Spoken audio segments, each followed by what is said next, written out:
meeting of the Raleigh Transit Authority to order today is October 10th. It's 3:35 p.m. Thank you guys for being with us here today. We have a few members absent, but we'll start with roll call, and we'll start over here on the end on my right. Byron Leak. Mark Teague. Leo Suarez. Jennifer Truman, Chair. Johnny Thomas. Thanks, everyone, for being here today. We have quite a few reports on the agenda, and I don't believe we have too many things, but we'll start with approval of the minutes that were included in the packet, which includes the September summary action minutes. I'll make a motion to approve the September minutes. Second the motion. Okay. All those in favor? Aye. Aye. And those opposed? None. All right. Minutes are approved. So as far as the agenda, I don't believe there are any revisions or additions that I know of. Does anyone at the table have revisions or additions they'd like for the agenda? Okay, seeing none. The next item is public comment, but we'll hold that until 4 p.m. That way everyone has a chance to come in for public comment if they were planning to be here at 4. And we'll roll into the next items for staff. I see no action items, and we'll move straight into information items. Mr. Walker, welcome to the table, board members. Thanks for being here.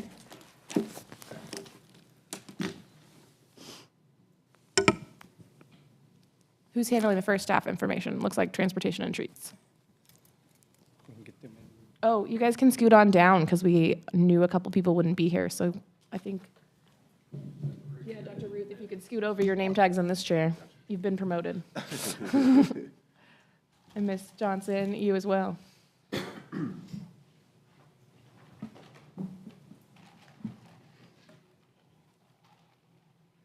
Would y'all like to introduce yourselves to everyone watching at home?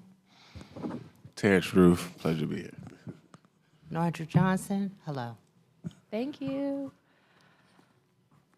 All right, I'll turn it over to you, Mr. Walker. All right. This will be very quick, and just wanted to make an announcement to the board that last year our transportation department held a transportation and treats event. I believe last year it was at the Chavis Heights Community Center. We're repeating that again this year. It will be at Marsh Creek Community Center on New Hope Road. And that will be Wednesday, October the 30th from 4 p.m. till 7 p.m. And we would encourage all board members, if you have the time, to come out and see what all the transportation department has going on. Will there be fun stuff for my kids to do? I believe they will have lots of treats for those that want to dress up and get a head start. That's what they care about on October 30th. Was there anything else? Any questions about the event from the board? Okay. I told you guys we'd move quickly through the agenda today.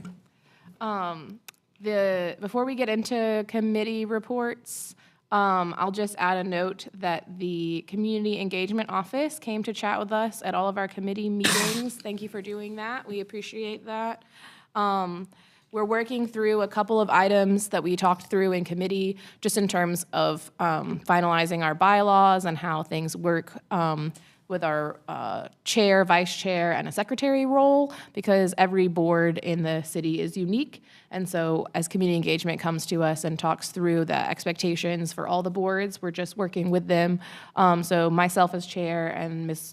LaTanya Williams as vice chair are following up with community engagement to get to kind of get together with what is possible for our board for a secretary role, and we'll be forwarding those recommendations back to the Finance and Policy Committee.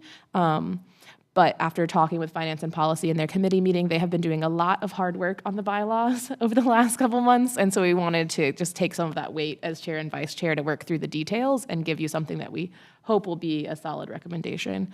So we did talk through that at most of the committee, so this is not new news to most folks, but just wanted to let you guys know that there'll be follow-up information on that. And then I'm going to roll right into the route committee report because Ms. Williams couldn't be here today and asked me to give her summary notes. So let me pull those up. So I'm going to be brief, and then staff's going to present the important route information around route changes. But so we had that community engagement presentation, and then we had a presentation from staff that they're going to share with the full board so that everyone's aware of the Wake Transit Plan FY26 route changes that are planned. So I'll hold comments for that because staff's going to share those comments.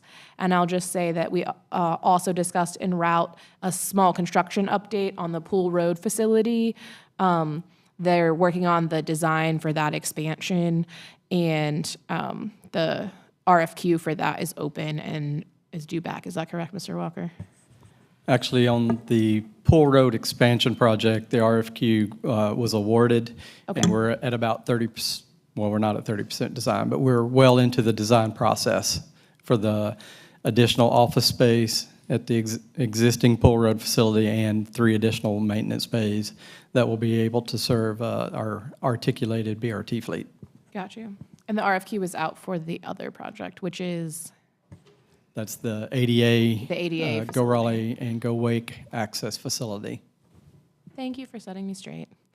This happens when I look at too many different people's notes at once. And then the final update from route from the chair is that since the next route committee meeting in November was scheduled for Election Day, it will not be held on Election Day, but rather the day before, on Monday, the 4th, instead of on Tuesday, the 5th. And staff will follow up with forwarding those invitations out for everyone. So I'm going to turn it back over to staff to talk through those FY26 route changes. Hello, Sylvia Greer, Bus and Bus Facilities Senior Transit Planner, here to talk about those route changes. So this is our FY26 operating projects, AKA route changes. A note, if you had been following along in our short-range transit plan, Route 21 Caralee was scheduled to occur in FY26. It actually has already occurred earlier this year. That was a frequency change that needed to happen sooner. So we have a fully new route coming in FY26, Route 14 Atlantic, which begins in downtown Raleigh and will go up to Triangle Town Center via Atlantic Avenue, as well as Wake Forest Road and Green Road. And that's going to be 30-minute all day, every day. And we are increasing the frequency of Route 2, Falls of the Neuse, to 15 minutes, and increasing the span in the evenings to be consistent with our other 15-minute service.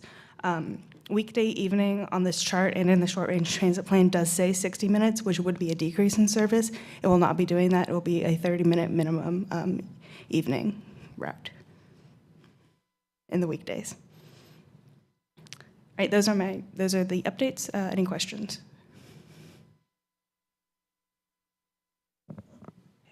Does anyone have questions? I know we're getting an all-new route. It's kind of exciting. So when is this plan? This is for next fiscal year? Yes. Okay. Yeah. Cool. Just a quick addition. This is the beginning of our FY26 work plan work. So these are the routes improvements that are scheduled in the Wake Transit Plan for fiscal year 26. And there'll be about a 9-month process of taking these out and Go Cary and Go Triangle and Wake County's operating projects out to the public. So this is just a kind of a heads up, and we'll be coming back with additional information as public engagement begins, and if we, as staff, decide we want to potentially ask for additional services.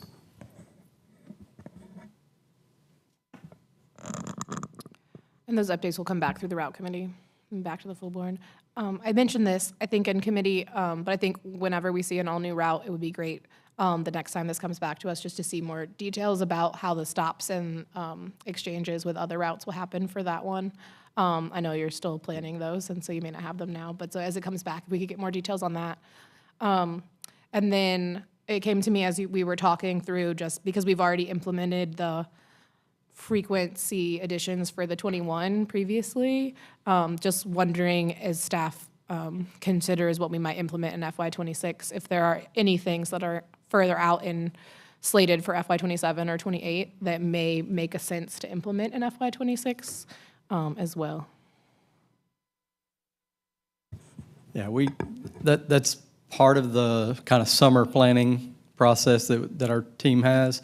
We kind of sit down and go route by route and look at ridership and frequencies and just kind of start looking to see if there are other things out there that have funding in future years, like the 21, that needs something now. And so that's what happened with the 21. We recognized it was doing 60 passengers an hour, and we needed to go ahead and bump that up sooner. So we've done that, and I don't think right now we have a whole lot other than potentially a few tweaks on some of the other high-frequency network services, getting them all consistent on weekends and evenings. Okay. Appreciate the work doing that behind the scenes then, and the chance to see a little window into what you guys are doing on that. Any other questions on the routes or anything else route committee reported? Okay, thank you. Thank you. We're going to move to Finance and Policy Committee, and Ms. Linda Davis, chair for that committee, is absent today. And so I agreed to give her some summary, but I'm going to lean on Dr. Ruth to help me out if I miss anything that's particularly of import, or David Walker as well.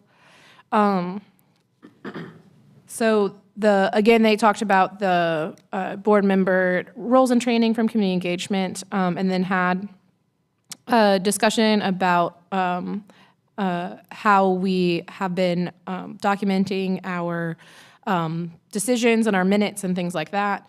And I think we had a good discussion about how the minutes are documented, and came to the conclusion that the work that staff has been doing behind the scenes regarding the TAP program and the ADA program was in a good place, and that all of our minutes are available to review and have been approved at this point online. So anyone that wants to do that can do that.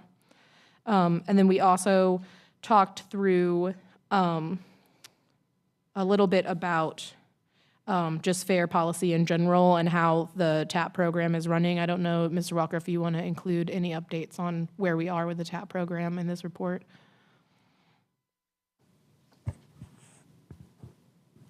I don't have anything prepared for that. I know I checked the distribution, and I think we've kind of leveled out at about between 7,500 and 8,000 registrations on the TAP for Go Raleigh and Go Raleigh Access riders. So it sounds like folks that do need that assistance program have been able to make good use of it. And then the grant letter that was mentioned in the agenda was withdrawn by the person who was interested in having us support them. That happens sometimes when you're doing grant writing. And then they went over financials briefly. I think that's most of the report. Did I miss anything important? Okay. Well, then we'll move on to marketing. Any questions on finance and policy? All right. I did not go to the marketing meeting, so I cannot do their summary notes. I'm going to turn it over to you, Mr. Suarez. So I went to the marketing informational session. It was not a meeting. It was not a meeting, as I learned. So yeah, we only have 2 members, by the way, and no chair, just as a reminder. So maybe, I don't know if we want to talk about that. But I did take some notes. So yeah, I'll skip the board member training. We did that. E-bike incentive program. So this was a cool update. Got an e-bike incentive rebate program launching October 28th. And the work has been going on for a few years now. The idea behind this is to promote like a positive environmental climate impacts, to get more information out there about riding e-bikes. There'll be a way it's a way to support the local e-bike market. There's a split in the rebate for those who qualify as low income. They'll get a larger rebate or voucher. And let's see, it's also going to be a program that gives staff some feedback and data on e-bike usage and how it might impact commuting patterns. So it's kind of exciting, and I'm not going to fully take the credit, but these guys did some good work on there and are going to, we should really brag that this is going to be the, correct me if I get it wrong, but the most money in an e-bike program or an e-bike rebate program in the country by any city. So I thought that was very cool. So look forward to that, and I'm sure we'll get an update in the future.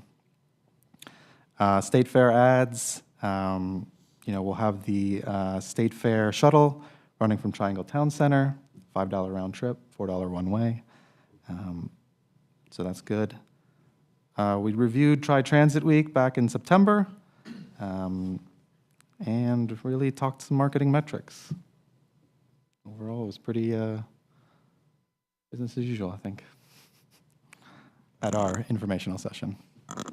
Thank you for holding down the informational session.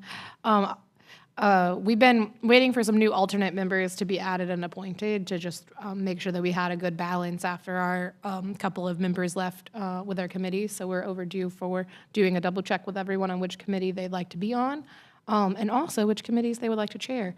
So I think we tabled this for last month since I was absent, but since you both are here this month that are current marketing members, if either of you would like to nominate yourself or volunteer for me to nominate you to be chair of the marketing committee, you may do so now or later. Your choice. Or anyone else who would like to switch to marketing. I will nominate myself for chair. I second his nomination. We appreciate that. Congratulations, Mr. Suarez. I appoint the chairs. No one has to vote on it. So you are now the chair of marketing committee. Little claps for that.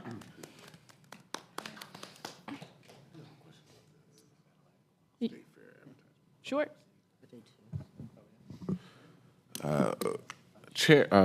Committee Chair Suarez. How will we know, depending on where we're at in the city, how to engage the state fair advertising for transportation to the fair? Because I actually want to use it whenever that becomes available. I'm not sure I understand. How do we engage with it? So when it's advertised, how will individuals know how to access the trips that will take them to and from the fairgrounds? Oh, like where is it posted? Yeah. Oh. Where is it posted? We have it in K Pasa, La Noticia, the Carolinian, WRAL TV, ABC TV, 101.5 Traffic Report, and I think one other place. And we're doing Google Ads. And then it's a park and ride service, right? So the only Correct. place you can get on is at Triangle Town Center? That is correct, and it starts at 8:30 a.m. in the morning until the fair ends, and 30-minute service. Can I ask a question? Sure. In the future, will they increase that kind of park and ride to other neighborhoods around Raleigh that would have that We would state like fair? to. In the past, we don't have the staffing ability right now, but in the past, we've had Cary, Garner, and Hillsborough. Okay. Thank you. Thank you.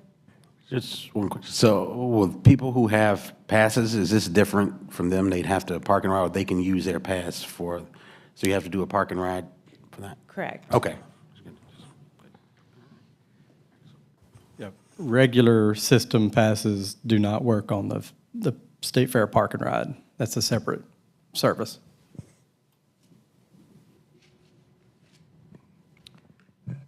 And then I think the last question I have related to the state fair is whether you could still take, if you don't live up in North Raleigh and you live over on this side of town, like me and Dr. Ruth, if we can still take the regular bus, or if it's detoured from the state fair. And maybe that's not I don't know who I answers that believe question. it's going to be detoured. It tends to Yeah, be. you can get close, but a lot of the stops that are right there at the fairgrounds will probably not be able to serve consistently, and therefore, we prefer not to serve them at all during that time because we'd rather be consistent with what we provide. And, late night and just about all weekends. It's just almost impossible to keep a route on schedule if we try to go through all that traffic. Okay. And where will those detour notices be posted? Everywhere we currently post them for regular detours today. I think we send out a newsletter on Fridays. We post it on our transit apps. We post it on the website. There's lots of opportunities, and we notify the regional call center as well. I may not have hit all of it. For sure. It's always good to repeat it because folks do, I keep hearing from folks that are watching RTN while they do things. And so they are learning a lot from us repeating things that maybe some folks already know, but others hear for the first time. Any other questions for the marketing report? I was going to ask a route committee. Okay. Then I think, sure, no one has one more question, so we can fill up the 3 minutes before 4 o'clock for public comment. Did you have a question, Ms. Yes. Johnson? I understood that there might be a route that goes from Moore Square to the State Fair. Is that available? The new Hillsborough Street service gets fairly close, but not directly to the State Fair. Okay, And that does depart straight from downtown. all right.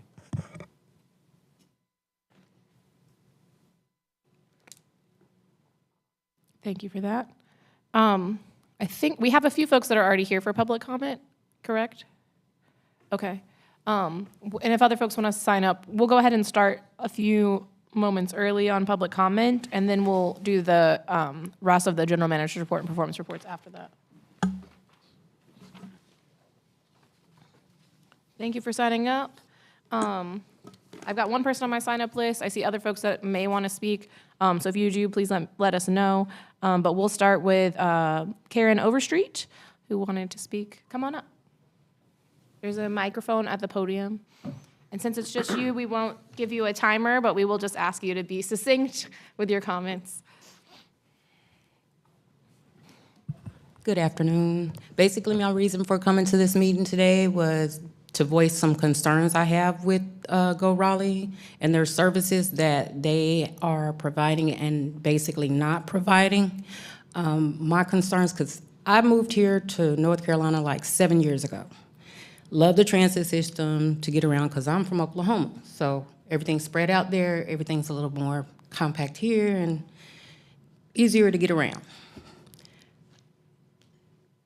My biggest concerns, especially since COVID and even till this day, is one, frequency of service, missing services as far as routes, the different times of day that they miss, and now that I guess it's supposed to be back in full swing or try to be, as far as notifying riders of routes being cut.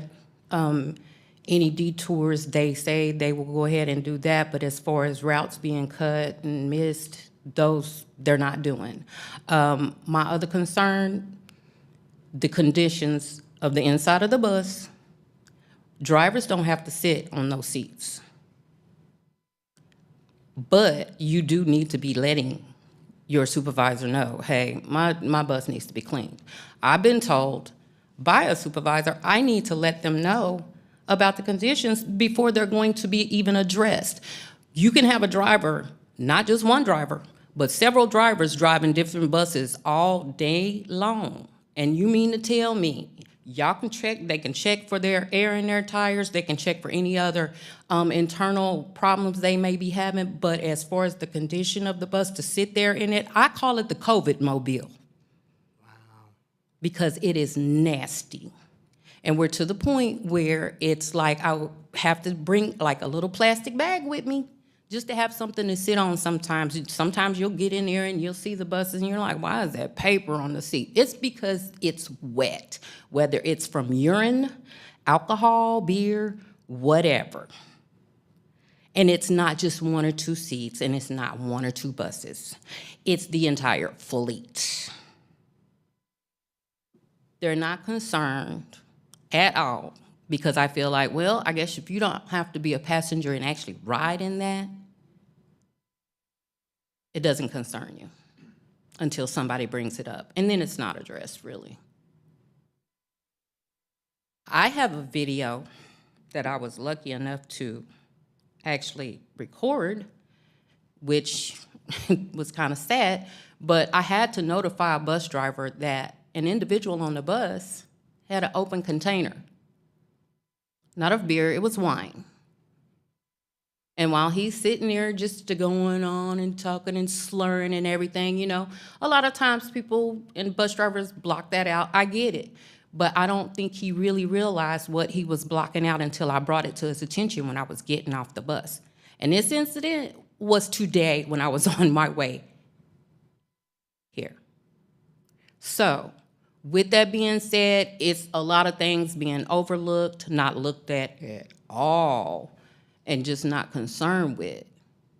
And it just kills me because when I'm trying to utilize the public transit system because it's the only thing I have to use, I don't need to be sitting here trying to, okay, well, let me leave for work 2 hours instead of an hour ahead of time and look up, and guess what? It doesn't matter because they done sit up here and skipped a couple of routes. Oh, we're short on staff. Where's the supervisor? Why is there nobody covering this? It's only so many times anybody's employer is going to sit here and want to accept, oh, well, I'm sorry, I'm on my way, but my bus ain't made it here, or, you know, I'm still waiting on the bus. How many times do you think any individual can use that as the reason of why they're late to work? Why should a person have to sit and wait not just for one bus, but a couple of bus routes that have been skipped to try to get home? I'm trying to leave the downtown area by about 4:30. Why am I not making it to my destination until about 7? Because I'm having to wait and wait and wait and try to pick and choose different routes because the one I'm trying to use is not there for me. Choose an alternate, guess what? I'm having problems with that also. This is a problem that has not been addressed, and I feel like it's just, oh, well, you know, sweep that under the rug. We're just trying to deal with getting these drivers trained and get them in here. Can you get the drivers in here trained and make sure that we want to come to work? We want to do our job. And yes, they have to deal with a lot. Trust me, I know. I'm part of the public. I know the problems that they have to deal with, but I also see it from both views, from whether it's the driver or whether it's the public using the transit system. They don't communicate between one another to even, or I guess they can't, even though they have the source, to communicate between either driver as far as, okay, I'm running, I'm meeting a connecting bus. I had to watch a bus of mine I was needing to use drive right on off because we didn't make it in time, but we were right there behind at the light before. Can you at least get on the, hey, just stay there just a few more seconds till this light changes because I got somebody for you. We don't have that option, it doesn't seem anymore. So like I said, I have to choose a totally different way or a different route just to get to where I'm going. This goes on way too much. It has not stopped. And it needs to be dealt with ASAP. Because I'm tired of sitting there cussing and having a call. Okay, can you tell me what's going on with this bus? Because I'm sitting here, this is the number of the stop right here on this sign. What's going on?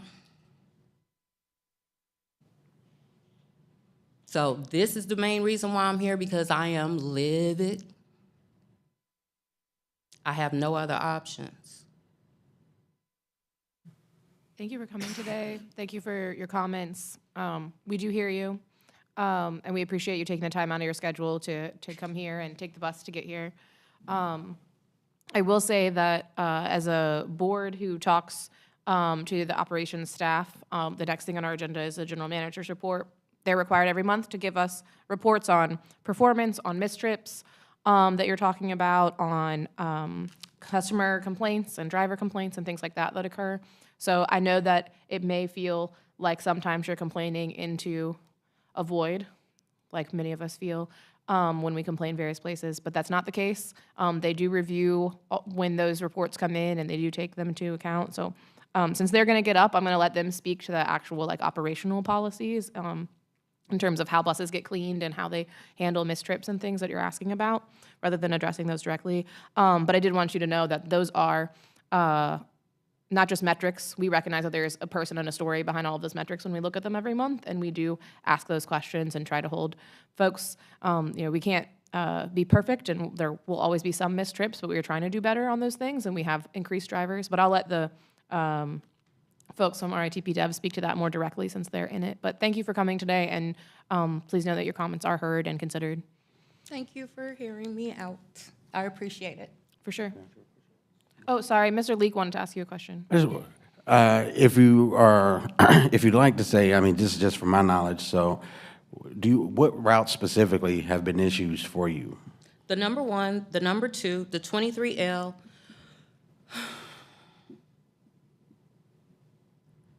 the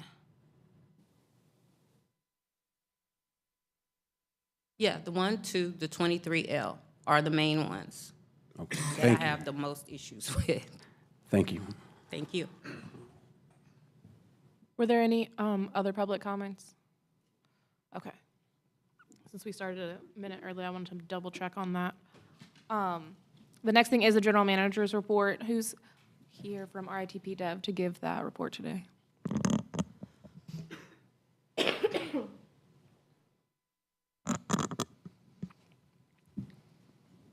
Thank you for being here. Thank you for having me. And let me introduce myself. And before I get into my report, my name is Michael Ballin. Some of you guys met me before. I am the new hire, the Director of Security. And anytime someone has a complaint or someone has a voice of concerns, that we're always there. And so before I get into this, if you will allow me to do this, bring up our Deputy General Manager, because you said you wanted a response, and allow him to respond just briefly to some of what she has said. I think that would be helpful before we get into your specific safety presentation, and then that may be of interest as well.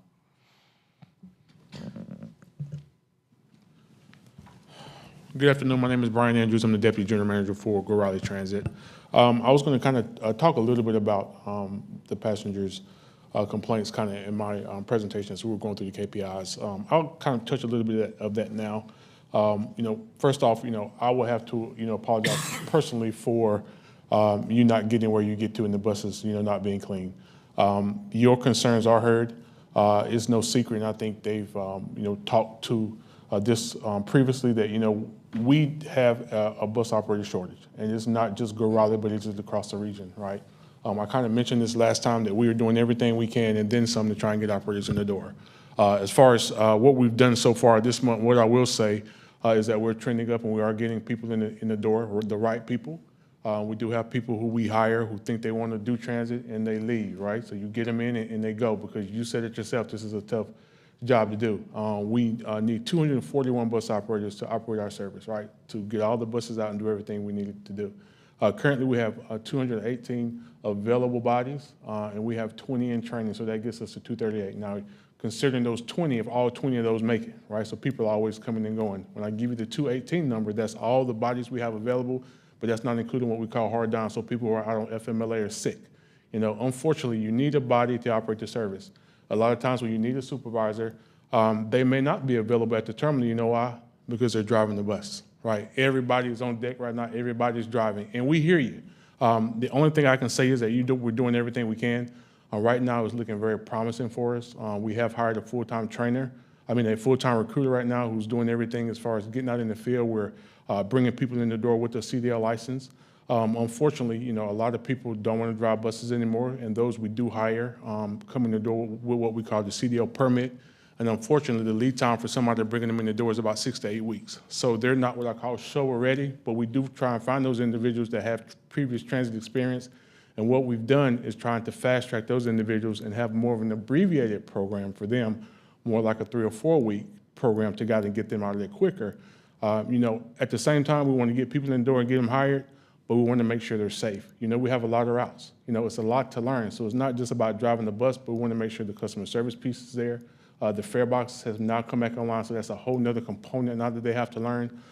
So we're doing the best we can, and we're working to try and get drivers out there, but you know, it's looking very, very promising for us. In addition to all the other demands that we're having to do when it comes to buses just being available, you know, we have an aging fleet. That happens from time to time. So when buses are taken out of service, a lot of times we can't help that they break down. As far as the cleanliness piece, buses are cleaned every night. We have buses that go out at 4 a.m. in the morning and stay out there all day, right?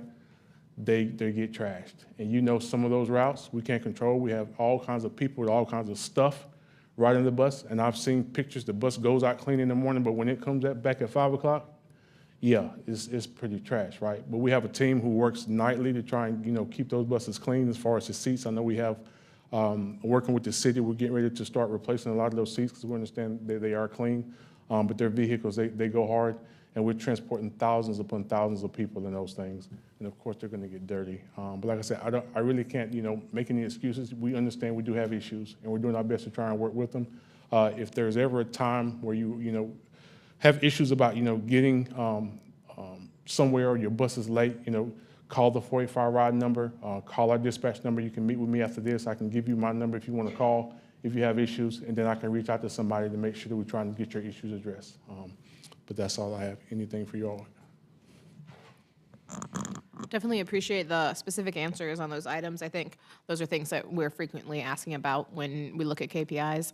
The only thing I just thought might be helpful for Ms. Overstreet and for other folks that are listening at home, I think the vigilance of our passengers is helpful.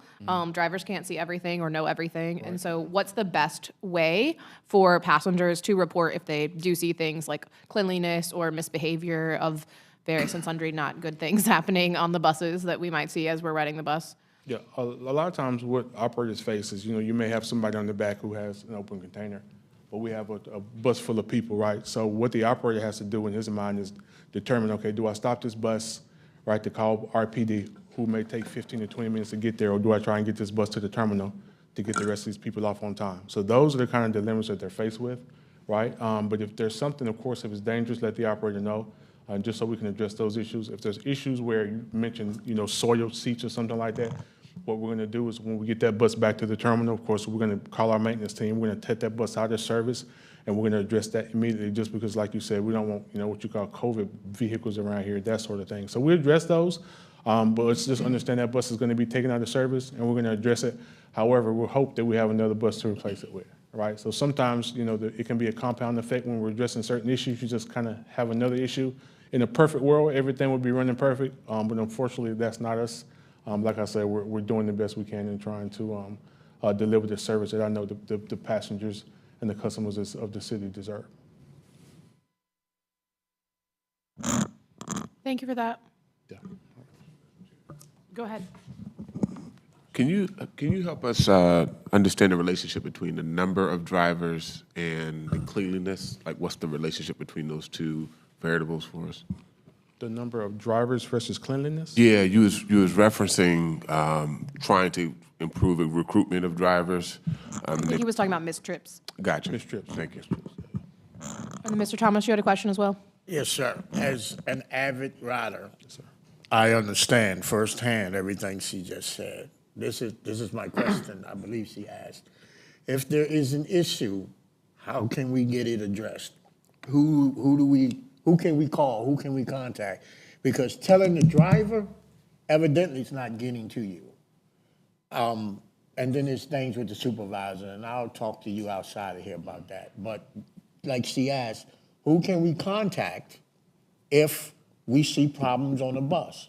Because the driver is responsible for getting us from point A to point B, and he's not going to be able to step off the bus and go deal with that. So who do we contact? I've called the number on the thing right there, but that's not even here in Raleigh. That's somewhere else. Yeah. I mean, if you tell me what's the complaint number? I think that's it. Any issues I think around, and I don't know if we have a complaint number that they can call. Yeah, I would say use the Go Raleigh at raleighNC.gov email. That comes to our team here with the city, and I talk to the operations staff on a daily basis. So anything that comes in through that email, number one, goes through our team internally, which helps provide additional accountability on the operations end. And look, if you want, I can, if you let me meet with me after the meeting, I can provide my email. And of course, I can, touch bases with my team. Like I say, if it's something that's pressing, like an issue around safety or something like that, of course, let the operator know. And when they get back to the terminal, they'll let the supervisor know, and we'll just deal with it accordingly. So it's just based on, depending on the issue, that's who will get involved from my team, whether it's safety, whether it's maintenance, or wherever that is. Yes, sir. Can I ask a question? Yes, ma'am. Does the bus marquee have the ability, in the instance where there's danger on the bus, that the bus driver can hit a message that will show up on the marquee that says call 911? The buses So are, whereas if police, someone can, if a police car is passing by, they can immediately stop the bus. yes, ma'am, the buses do have panic buttons on them that the operator can push, and you may have seen them going down the road sometimes. It'll say on the front of the head sign, call 911. Yeah, if it's a situation where the operator can't pick up the microphone, we do have that capability. Yes, ma'am. Thank you. I do have one question. This is just kind of related to the cleanliness factor. I know that the buses will have to get cleaned every day and every morning, but is it feasible possibly for a driver when they finish a route, like not every 30 minutes, but even every 2-3 hours, to be able to go through the bus and at least pick up the trash or wipe the seats down with a Clorox wipe, just a short cleanup? Is that feasible for them to do? Or is there a reason they aren't able to do that?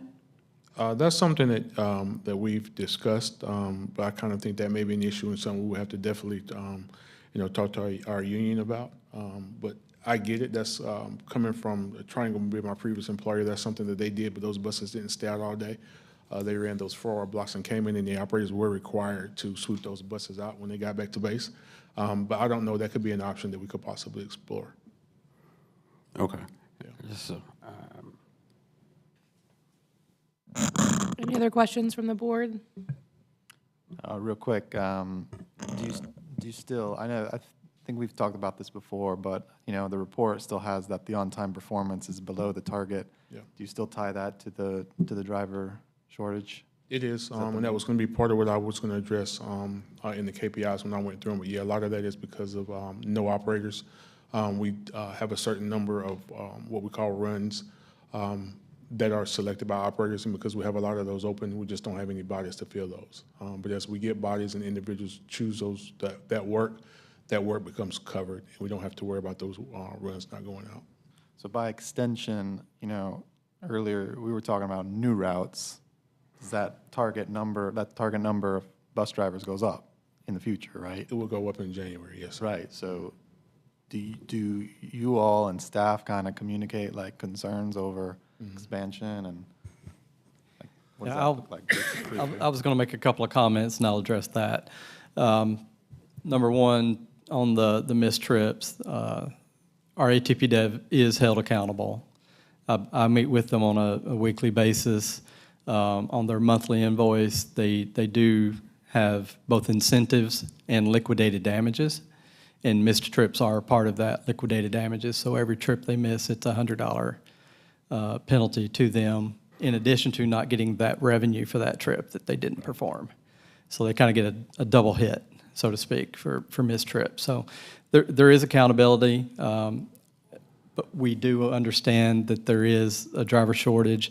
Addressing that specific question, our FY25 projects were all scheduled to be implemented in January of 25, and we actually split that up to a partial implementation in January and then a second phase in May to give them a little bit of a break. We've had a tremendous amount of growth. These guys might be able to throw a percentage number out there, but I'm going to say it's been probably close to 20% growth this year alone, or bringing back services in addition to the growth that we've pushed out there. So it's been a busy year, and I acknowledge that. And I keep my thumb on the button as we're talking about missed trips, but I also recognize that we've done a lot of work this year, and they've done a really good job doing that. There's more work to be done, but we are addressing it, and they are being held accountable. And on the cleanliness of the buses, I don't know if we've actually talked about this at the table yet or not, but we did find funding through the Wake Transit Plan to replace all of the cloth inserts in our fleet, and we'll be replacing those with a vinyl type of product that will be much easier to clean and wipe down so that it doesn't absorb any kind of moisture, and it's a whole lot easier to clean. So the bad news part of that is there's about a 4 to 5 month lead time to get them, and then it'll be about a 3 to 4 month installation process. So if we're lucky by springtime, we'll have them in place. But it's going to be a little while before we get those in and get them all installed. But that's not a small task. It's about a $600,000 to $700,000 project that we had to find funding for. No, it's fair enough. It's better than what I've seen, and I think this might be happening. I was on the 15 recently, and the brochures are being used to cover the seats. So, I sympathize with the cleanliness issue. We have about 5 or 6 daily riders in our team. They'll wave at you out there, and they let me know on a regular basis when they see dirty buses too. So I share that with our team. Yeah, I'll just say this is a board of bus riders and a staff of bus riders, so we will sympathize when passengers come and bring complaints that we haven't caught yet, and then also continue to ask about them. I think, do we want to go through the security presentation from Mr. Ballin and then hit back to any of the other KPIs so folks have a chance to think about other KPI questions they might have? Okay. I'll turn it back over to you, Mr. Ballin. We'd love to hear some of the updates that you have. We don't love to hear them, but we need to hear them. Yeah, I think it's okay to say that we would love to hear them, because when I do the work and I look at it and I do my analytics, I'm always looking to try to find the solutions, and that's what's really important. Even though we can look at what I have before you, and as I get ready to get started, and some of it may have a lot of questions, but know that you have some really dedicated people in the city, as well as some dedicated people who are our rap dev, who understand that there's a lot of things that they're trying to wrap their minds around, but they're doing a whole lot of conversation. And maybe some of what I'm saying may not seem like it ties in, but it does, because what I'm trying to do, being on the job now a little over 2 months, is getting everyone to see the bus ridership in a safety perspective, on a security perspective. Because just like, the young lady who stood up here and said very well about, what it looks like when a bus comes back in, then my thing is, if I spoke to a lot of our operators, I want to know, as I engage them, what is that process, what is that procedure? Because the way I see it, being security, I'm looking at it through a threat-based eye, and that it's easy for someone to leave a book bag, and the book bag is loaded, or to leave anything on there that goes unnoticed, and it gets back to where it's heavily populated, and before you know it, we have a serious, critical incident on our hands. And so operator assaults, as well as calls for service, is very important. And what I look at and what we're trying to do is I jump into this. And for the past year, the present day, we actually been pretty good at assaults. I'm going to say pretty good, but there haven't been a lot of operator assaults, because even as the lady, I think, was a segue for me, as she talked about, seeing a passenger drinking alcohol and knowing that that was a violation, a code violation, then you have to ask yourself, then what is it you're requiring or asking that operator to do? And so far this year to date, we've had 3 operator assaults, and even one that I don't even have on here, where there was verbal assault and did not constitute reporting based on FTA. It was just someone who would go access, who was a targeted population, who had an exchange of words with one of our operators, and the operator kind of de-escalated that. But I had to be made aware, because you never know when people get into these conversations with people, engagement, that it moves further. So as you see here before you, we had that January and the August assaults that took place. And then, we had an assault with a passenger at a bus stop. And that, I think, helps us see and understand why at bus stops it's important that we're looking through the lens of security and safety, but we're also looking through the lens of keeping people safe. Because I think it's a biohazard, and I'm sure I could go around the room and poll the room, that if someone is urinating on the bus or defecating or they have a disease, that is a serious issue in that contained space. Even though you might have windows and you might have air conditioning, that can pose an issue. And so getting people to wrap their minds around that, understanding where we are, understanding how operators are working, and then looking at the operator and making sure that they're safe, then tells us how we're working to change the environment. So again, from January to now, we only really had 3 operator assaults, and then we had the operator assault at not operator, but passengers fighting at a bus stop. Based on what we've known and speaking to our operators, we get a lot of complaints from bus operators / pilots, I like to call them, because they're doing a lot, when it comes to the transportation. And we have actually identified some routes around here that are problems, that are issues. And we know that there are people that are trying to take our services and trying to get on. They're bringing their problem or creating a problem from some of these stops. And so what I've really worked on doing is trying to collaborate more with RPD, with the Raleigh Police Department, and trying to figure out how we then could come up with some kind of initiative, some kind of event, so that way we can work on some of those problems areas. Because what we see is that they're from low-level crimes to things that are felonious, and we need to make sure that they're not taking that issue, that problem, and bringing it on the bus. And I can concur with David, is that I know some people that I've sat down with them in the last 2 months that take the bus, and they've noticed a lot of these issues too when they ride, from people drinking, people eating, and then they leave their trash and beer cans and things are just rolling on the ground. That's not fair to the operator at all, who is paid to make sure that they're moving people from point A to point B safely. And it's definitely not fair to the customer, who all they're trying to do, either go home or ride, or just probably trying to enjoy themselves as you're trying to do when it comes to the fare. And if you can recall, I believe last quarter you had our police chief, she did a report about the quarterly numbers on crime rates, and you can see downtown where our Go Raleigh station is, the numbers have decreased.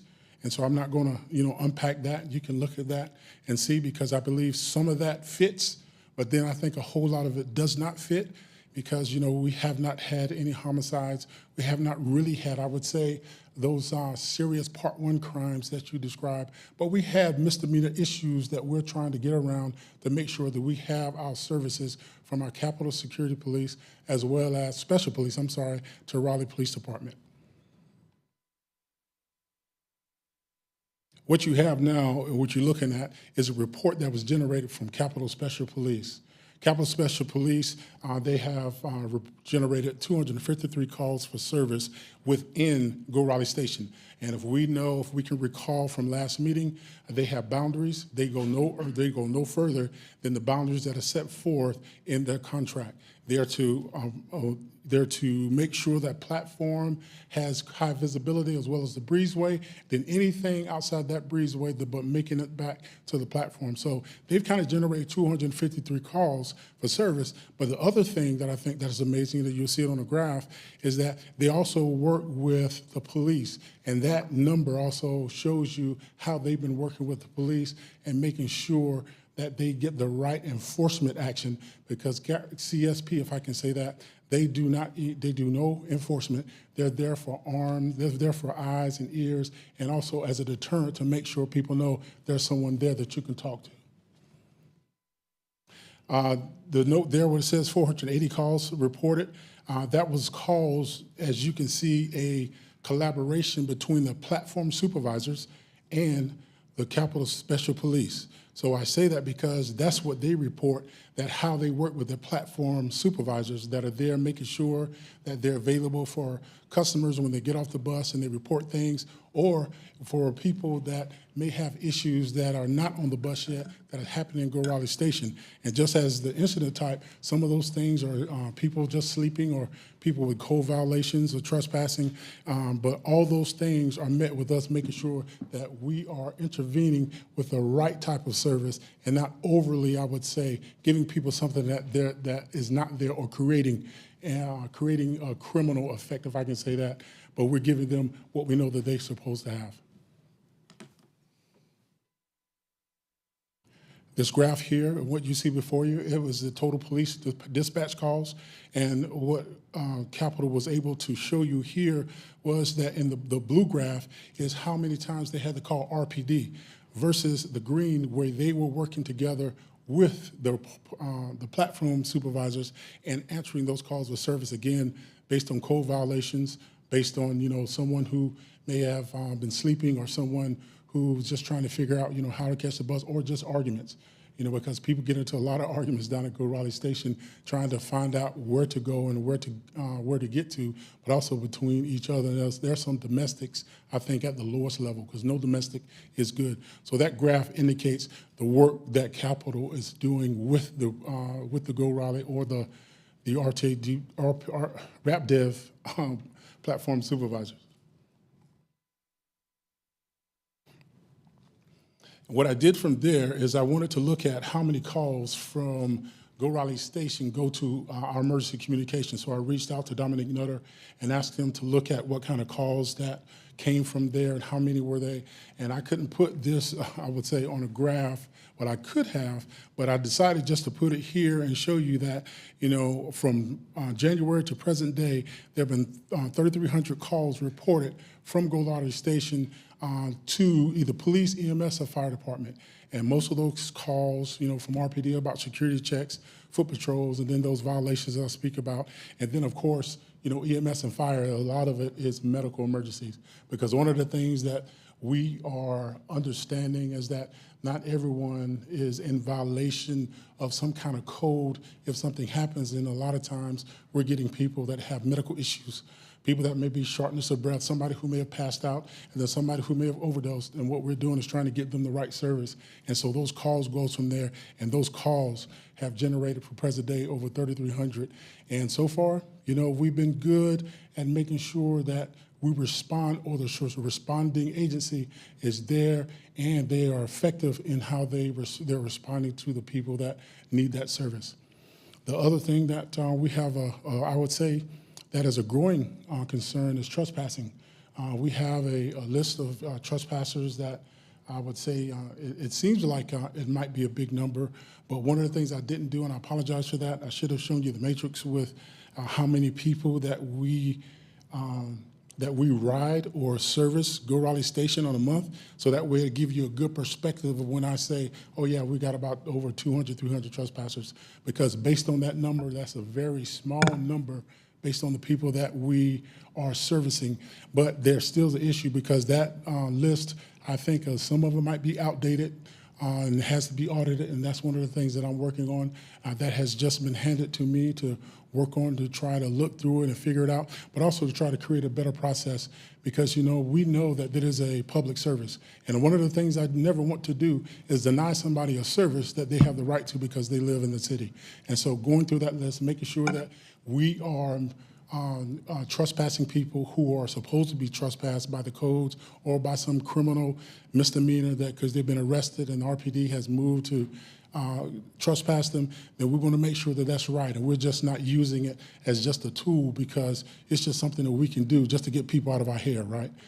So that's very important to me as I look through that.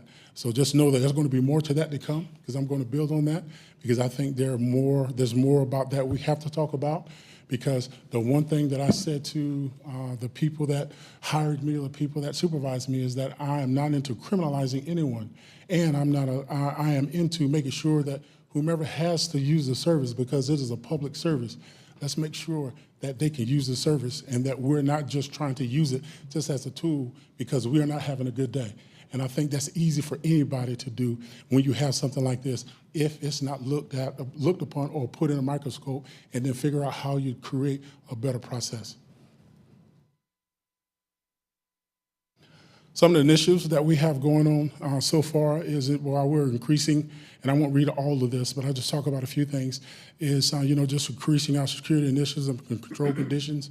And what I mean by that, just speaking with Capitol as well as RPD, and as well as the management from Downtown Raleigh Alliance, the security manager, Mr. Bullock, who is overseeing Renfro security, just trying to build a better security, a better unified communication. Because what I realize that when there's issues, if it's breezeway or if it's in those boundary areas where Renfro is not coming down into the to the platform, but they're willing to help and be a voice, we don't have the communication system, or we're not communicating well. So my goal with monthly meetings with the security manager there, the safety manager, well as CSP and RBD, is creating that communication loop so we can talk about our issues and our problems, talk about how we can set some goals, but also how we can work better together. Because I know that more people can communicate, the better the service will get, and then we begin to now elevate how we look, and especially when people need you and they have to call you and they feel comfortable with talking to you. It's nothing like having an issue or problem that maybe you're not there, but you've communicated with someone else, another source, another agency, that now they're there and they're kind of helping you handle it because you have this partnership, because partnerships are very important. Again, building our transportation, bound communication around being proactive in our communicating, a unified team, and also doing some safety training and awareness. One of the things that I did hear from the lady who's speaking, and then listening to you guys, and you've heard me say it last month, is we're working at RapDiv to try to provide training for our operators, making sure that they're well equipped when it comes to de-escalation, but also well equipped when it comes to situation awareness. And I think just as a regular citizen, everyone can use training for situation awareness. Everyone can use that kind of tool, because you never know the people that are around you or what's going on with them or what they're doing. But you can definitely, I would say, be empowered by this knowledge and this tool to know that if there's something there that you need to let somebody know, then you let them know. And so we're building, on this thing, because we understand with the shortfall, with trying to meet the growth and the demand of transportation, and making sure we're putting the right people on the road and making sure the right people are riding or operating those vehicles, but also giving them the right tools to do it. Because operating, I would say, those large transportation tools or those buses are not an easy task. It's not an easy task at all. Along with that is just making sure that I am creating and talking with people who can help me create data-driven information, because I know, as the gentleman last time, Mr. Ruth, I believe, he talked about data. He said, data is very important. I totally agree. And what I'm doing and what I'm working on is speaking with some of our city partners as well as some of the RapTiv people, and looking at how we build more data focus or analytics, so that way we can measure these things, and it helps us benchmark on how we want to move. And that doesn't, I would say, get away from speaking with other agencies who've done it before, but it does help because it lends a voice to internally what we're doing and how we're doing it, but also gives us the tools to show us then how we need to move forward. So that's about it, for me that I have today. And hopefully this was, better than it was last time, because I was new, just introducing myself. But I am open for questions. Well, first, thank you, Mr. Ballin. I appreciate your presentation and the work that you have jumped into with both feet. It sounds like certainly safety has been something that this board, that the city council, that the Downtown Raleigh Alliance, everyone from passengers up through the top have been thinking about for a long time. We have gotten into a place where hopefully with your role, with the effort that you're bringing to it, that we can start to see improvement. Sometimes I think we're getting there, and sometimes it's hard to see it, but appreciate the efforts. As far as direct questions, I think they mainly revolve around how we can touch base as a board as we continue, and so we can talk about that after the meeting as well. But I think that would be nice to start including some of the metrics that you mentioned today, like calls for service and police calls and trespasses in the monthly KPIs, or at least once a quarter, whatever feels most appropriate. So I want to go ahead and ask for that on behalf of the board. Do other folks have specific questions that you'd like to ask? If I could just, Ms. Truman, if I could Go say ahead. this, one of the things that I didn't say, because I was trying just to jump into the presentation, is, when I first got here, I met with a great team that's over at Transportation, and we had conversations about building out some of that technology and what it looks like. And one of the things that we've been talking about or playing with, and of course they've got to get approved, but they got to figure out that strategy, is just looking at something like a QR code that you can have on the bus, that if there's issue, there's a problem, that someone can, with their phone, click on that QR code, and that code then will allow them either that they can send the information directly to whoever it needs to go to. If it's RPD, then great, but if it's not, then it needs to go or filter to whoever, whatever the issue is. And the other thing is, just last week, I was introduced to the new guy who is going to be handling C-Click Fix, and I know that he is going to be really diving deep and looking at how he's going to, I would say, give life or shoot life back into that program, because my thing is that, some of these stops, if people are there, then that I think could be something that we could use as the metrics for C-Clicks Fix, because they can capture the information firsthand. So what I'm really describing is this partnership that I envision, as well as our GM and our deputy GM, as well as our partners, David Walker, David Eastman, and those at Transportation, that we're really working to collaborate and network, because we understand with the city's growth that it's a high demand, and we've got to meet that demand, because all it takes is that one incident that we don't see coming, and it happens, then everybody's running around trying to figure out, hey, why didn't we know? Why didn't we communicate enough? Why didn't we sit down and have this conversation? And so that's where I am. That's what I enjoy about what I'm doing.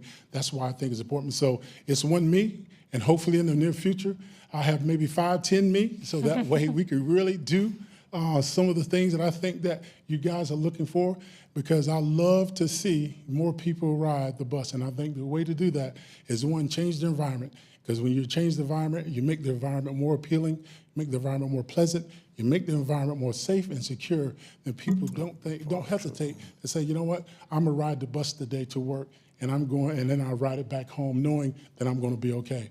So with that said, my information is there. Please take it, my office number, my cell, as well as my email, and I am way open for any conversations here or outside of here. And if you invite me to lunch, I'll pay for lunch. Definitely appreciate you being here.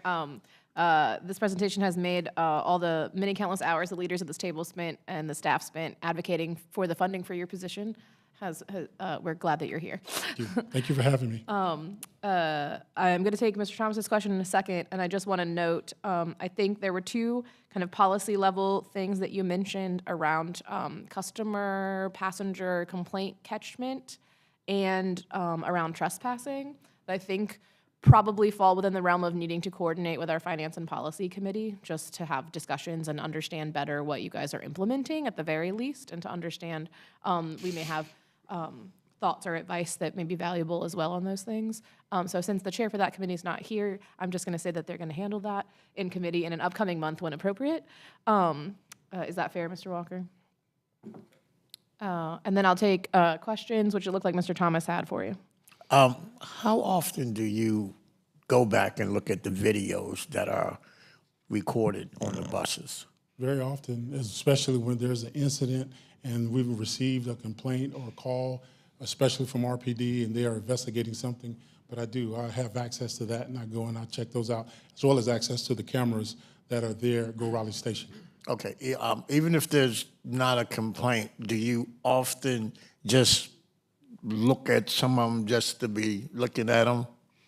I know that might be a little much. Or do you have somebody on your staff that maybe looks at them just because stuff is missed, like the lady said, drinking, and I've seen drug use on the bus on several occasions. And I'll say typically what used to happen, at least when I was in operations there, was we didn't go randomly pull video to watch, but if we had a reason to watch a video for an accident or an incident or complaint, we would watch maybe a little bit of additional time just to see what's going on outside that range that actually got reported. So we kind of do that. Okay.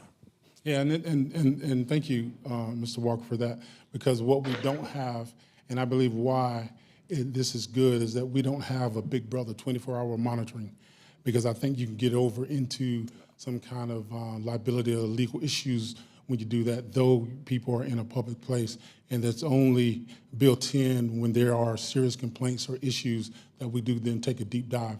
But that information, we do really try to see and view as much as we can when it is the right and appropriate time. Okay. Any other questions? Thank you, sir. Thank you. Now we're back to KPIs. So thank you, Mike. Next time, he's going to go last. Yeah. I'm just going to run through our KPIs today. Again, our GM, Ms. Dupree, apologizes for not being here today. She did have a family emergency that came up this morning, so I'm next on deck. All right. So at any rate, we'll go through this. Of course, as Mike kind of talked about the safety piece, just from the passenger safety, RATP Dev does pride themselves on our safety and safety record. We have a whole team that's committed to it. We have monthly, sometimes weekly meetings. We're getting ready to go through a big safety audit. So safety is really, really huge with us. So just for the month, our preventable accidents was low. Our preventable accidents per 100,000 miles was low again, below the threshold. Preventable injuries, again, we didn't have any. And then, of course, our preventable injuries per 100,000 miles was very low, too. Of course, we have monthly safety meetings where we meet with the operators, so we're always trying to drill safety and the importance of that. And, of course, if anybody is involved in any type of preventable, there is a series of trainings and retrainings they have to go through just to make sure before we put those operators back out on the road, they're ready to get back on the bus and they're comfortable doing so. Already kind of briefly kind of talked about the missed trips and kind of how that's kind of linked to the number of active operators that we have. In August, we did have 217 active. That's just our total number of operators. That doesn't include, like I said earlier, anybody who may be out what we call hard downs for FMLAs, LOAs, with leave of absence or whatever reason, right? So that 217 can sometimes kind of be deceiving. You may have 217, but you may only have maybe 208 what I call usable bodies. And of course, all that, of course, is going to affect when the buses go out and what trips go out. And if you look at the breakdown over for the 2024 missed trips category, you can see that most of those are going to be for no operator available. Again, all this is linked to on-time performance. Again, for August was low. Like I said, some of the things we are doing and trying to get some operators, it is looking very promising. Just because right now we do have 218 operators, active operators, and we do have 20 in training. We're having classes every Monday, so now we're projected to have possibly another 5 to 10 in the upcoming training class, which will take us over. And we do that just because we understand that, sometimes as people are coming through the door, you also have people going out the back door, right? Just because, people are always deciding to leave for whatever reason, sometimes voluntary and involuntary. So we just try and plan accordingly just so we make sure and ensure we have active bodies. Also, getting ready to talk to our union about some other stuff, possibly bringing on some part-timers to help kind of fill some of those gaps. So we're definitely thinking outside of the box to get operators in. In addition to, like I said, we hired a full-time recruiter now who's seasoned, has been hiring transit operators, so he's very, very familiar and very versed in doing this. And so we're just trying to make ourselves as attractive as possible so that when people come, they stay, because retention is also important, not only to the recruiting, but do so. If I may, while we're on-time performance, sure. Can you just briefly speak? The last time we looked at these things, we're looking up, and then it looks like they were not again in August. And so can you just briefly speak to, did everybody take a vacation that month, or what exactly happened to bring us back down? Yeah, well, the summer months you do have a lot of people that take vacations during the summer, right? As well as when we did realize that a lot of individuals were abusing our attendance policy. And so that's something that we really cracked down on just because we realized that was an issue. So we did lose a lot of operators around attendance and other issues. So that is why the number is low for that month. Okay.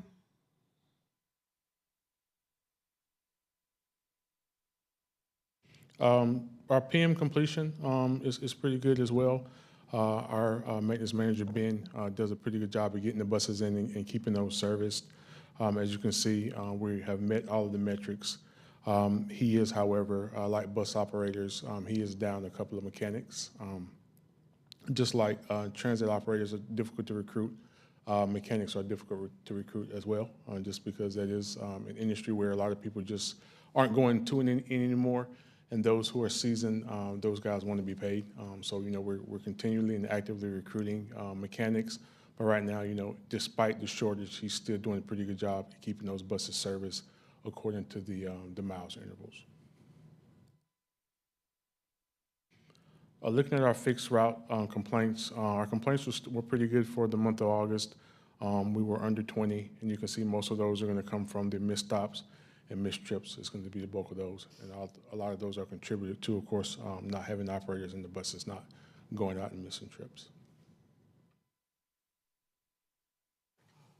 Tressia, our AGM, is not here today for para, but I will just kind of briefly talk about her slides. Looks like for the month of the month of August, it was pretty consistent with the previous months when it came to her taxi and Raleigh access van expenditures. Her cost per trip was increased slightly, but nothing that causes for alarm for us, as well as the cancellations by client. It looks like that the taxi trip cancellations were a little higher for it looks like July, and as far as the no-shows by client, they did decrease somewhat in August. And her on-time performance for the month is over 85%, and it's slightly under for the vans with the on-time performance. Any questions? Thanks for presenting the KPIs. We had those to review in our packet ahead of time. Did anyone see anything they wanted to ask the folks from RTP Dev from those reports? How do we compare with other cities as far as on-time performance? Cities that are comparison, there's been commissioners that asked for comparisons between other cities as far as the cost, as far as the ridership, as far as on-time performance. I don't have that information off the top of my head. That would be something I can get for you and possibly have for you at the next meeting if you like, or I can send that to you. Thank you. Yeah, I think it would be helpful, RITP Dev, since you have outreach through your regional partners to how other places in North Carolina or similar size cities are performing, just to get an idea. Obviously, we say the bus shortage is happening everywhere.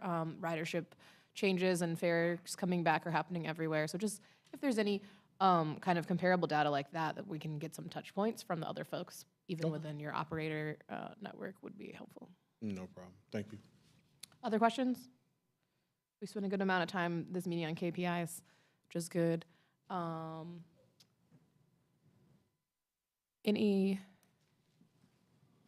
This is really the last thing on the agenda, because I'm looking at this and other things are repeating of the same reports in our copy paste of our agendas. So are there any concluding remarks from any of the authority members? I have one. Go ahead. I just wanted to kind of circle back around to the cleanliness of the buses, just kind of as a anecdotal point.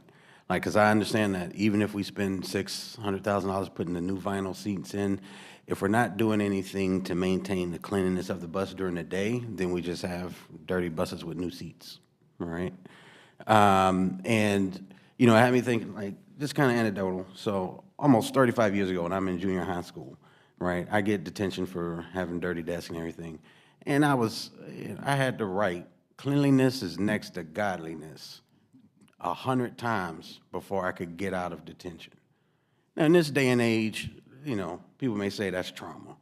I called it training, because when I complained to my mama and my daddy and my grandparents, they told me I should have been written it 200 times, because my desk was my area, right? Like, so, because my comment, the reason I got detention was my comment was, well, I'm not the janitor, so I don't have to clean it up, right? So even though I get it that, you know, there may be some things as far as the drivers and their union and kind of what they are and able to do, you know, in that area, if you're driving for 8 hours of the day, you know, that's still your office cubicle. That's your home, that's your domain. So I do think that, you know, as you guys go back and discuss it with the team, there's got to be a way until the new seats get in, right? But just trash things left on the bus under the seats. I've ridden the bus several times, you know, and I see it, but I just don't. I will pick up trash that I see just because I just do that sometimes. But, you know, Miss Overstreet was right, like, there's a lot of buses that should not look like that the entire day, right? So that's just something to kind of address to the drivers, or just to, you know, to the staff over there, like some kind of thing that where at least once or twice during the day, simple trash cleanup. Bodily fluids, I get it, don't touch it, right? But, and until the new seats can get installed, right, there should be at least to be some kind of middle ground where, but I just want to, you know, instill to the people, if you're driving, if it's your bus, you know, it's okay to take care of your bus, right? In between the things that you can do to keep it clean, do that. The things that you're not able to, I get it, I understand. You know, I wouldn't ask anybody to pick anything up that looks like could be dangerous or anything like that. But some of the things that people have seen can be done intermittently, right? Because, I mean, I'm not advocating to put the sign, cleanliness is next to godliness on there, right? But that's what I had to do back in the late 80s, right? So, but it is something, I just want to express that because I appreciate the comment, and everybody, you know, a lot of our bus riders have seen it. And I think it would be a good look for us to, even if we had you know, any kind of cleaning the buses initiative, right? And sometimes even involve like the community or things like that, an initiative to try to help keep the buses clean during the day. Because I do realize the drivers can't do it while they're driving, right? And if they're on every 15-minute route, you know, they don't have much time. But something I think kids should be able to be in the middle. I just want to express that because I think that's an easy fix until we get, you know, until we get new seats. Thank you. I can appreciate that. I already asked Finance and Policy to talk about kind of customer complaints and how we can better capture those and coordinate that work. But as you're talking, I'm thinking certainly RITP Dev can take those things back to staff, but maybe there's a conversation to be had within the marketing committee about how we take those things back to the passengers to maybe instill some responsibility in those passengers that maybe don't have some right now, and kind of help with that on the marketing. Maybe that's not what the sign will say in terms of cleanliness is close to godliness, but I'm certain there's something we could do around marketing that could help some of the passengers that need a little help to know that it's public space.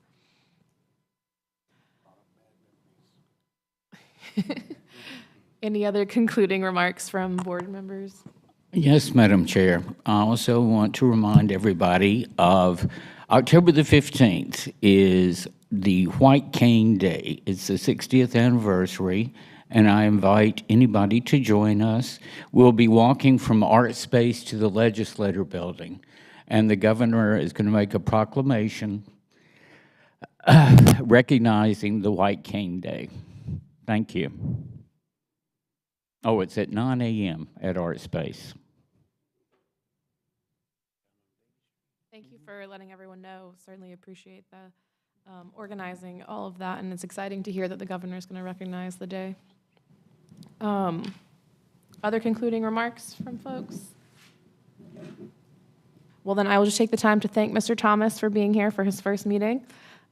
We're glad to have you on our board, and good job. You're through your first meeting. I will adjourn the meeting. Somebody tell me what time it is.